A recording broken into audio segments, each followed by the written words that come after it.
বন্ধুগণ, আজকে যে সাম্বার করব, সাম্বারের জন্য কী উপকরণগুলো লাগবে প্রাথমিকভাবে দেখুন। এইটা ঘরের তৈরি মশলা করতে হবে। এটা কি এর মধ্যে আছে সাদা জিরে, তেজপাতা, হিং, শুকনো লঙ্কা, আর আছে গোটা ধনে, আর আতপ চাল এর মধ্যে আছে। এটা হালকাভাবে ফ্রাই করে নিয়ে মশলাটাকে ঠান্ডা করতে দিলাম।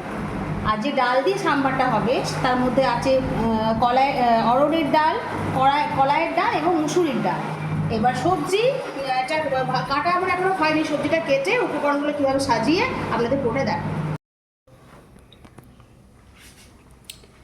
হ্যালো গাইস, দেখতেই পাচ্ছেন সাম্বার করার জন্য উপকরণগুলো যেটা রেডি করেছি। ডালটাকে সেদ্ধ করে নিয়েছি প্রথমে কুকারে, ডালটা সেদ্ধ করে রেখেছি। আচ্ছা, এর মধ্যে আছে কুমড়ো, বেগুন, ঘি করলা কেটে রেখেছি। আচ্ছা, ঢ্যাঁড়সগুলো আলাদাভাবে কেটে রেখেছি, কারণ ঢ্যাঁড়সগুলো এটা একটু ফ্রাই করে দিতে হবে। আচ্ছা, ছাদের টবের কারি পাতা এর মধ্যে দেবো, আর এই তেঁতুল আছে ভিজিয়ে রেখেছি, আর কাঁচা পেঁয়াজ। এরপর এই কুকারের মধ্যে সমস্ত উপকরণগুলো দিতে হবে, এই কাঁটাটা, এই তেঁতুলটা আর পেঁয়াজটা। তারপর সাম্বারটাকে ঢ্যাঁড়স দিয়ে ভালো করে ফ্রাই করে ওই মশলা সহযোগে নুন মিষ্টি দিয়ে পরিবেশন করতে হবে, সেটা আপনাদের দেখাচ্ছি।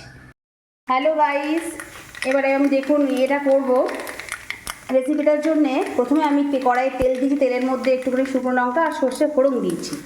তেলটা আমি আগেই এই ভিডিওটা করে ফেলেছি, যার ফলে ওটা দেখানো বাদ হয়ে গেছে। আচ্ছা, যাই হোক, এর মধ্যে আবার কারি পাতা দিলাম।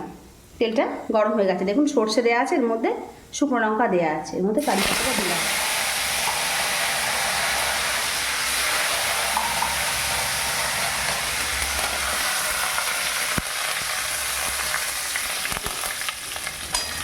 কারি পাতাটা একটু সামান্য নেড়ে এর মধ্যে ঢ্যাঁড়সগুলো দিয়ে দিলাম।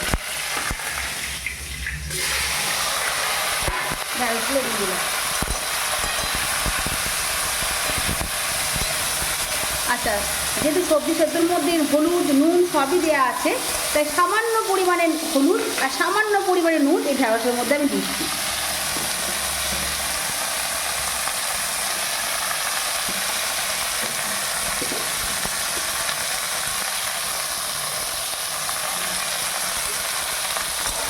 একটু সামান্য ভেজে নেব।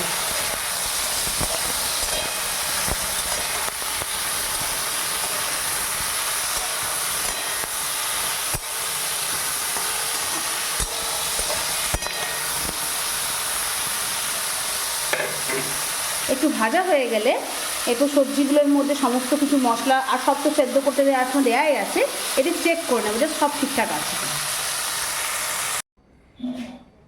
এরপর ভেজে রাখা ঢ্যাঁড়সগুলো, সবজিগুলো সমস্ত যেগুলো সেদ্ধ আগে করে রেখেছিলাম তার মধ্যে তেলের মধ্যে ফোড়ন দিয়ে যে ঢ্যাঁড়সগুলো ভাজলাম তার মধ্যে সেদ্ধ সবজিগুলো সমস্ত দিয়ে ডালটা দিয়ে পর্যাপ্ত পরিমাণে নুন মিষ্টি আর মশলা দিয়ে শুরু।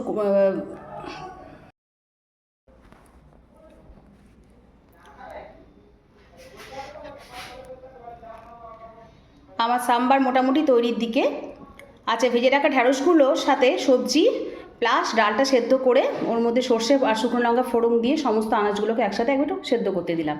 মোটামুটি সমস্ত নুন মিষ্টি এবং সাম্বার মশলা দিয়ে একটা সুন্দর একটা সেন্ট আসছে, সেটা তো আপনাদেরকে এখন শোনাতে পারবো না, কিন্তু খেতে কিন্তু দারুণ হয়েছে। আমি একটু টেস্ট করলাম, দারুণ হয়েছে।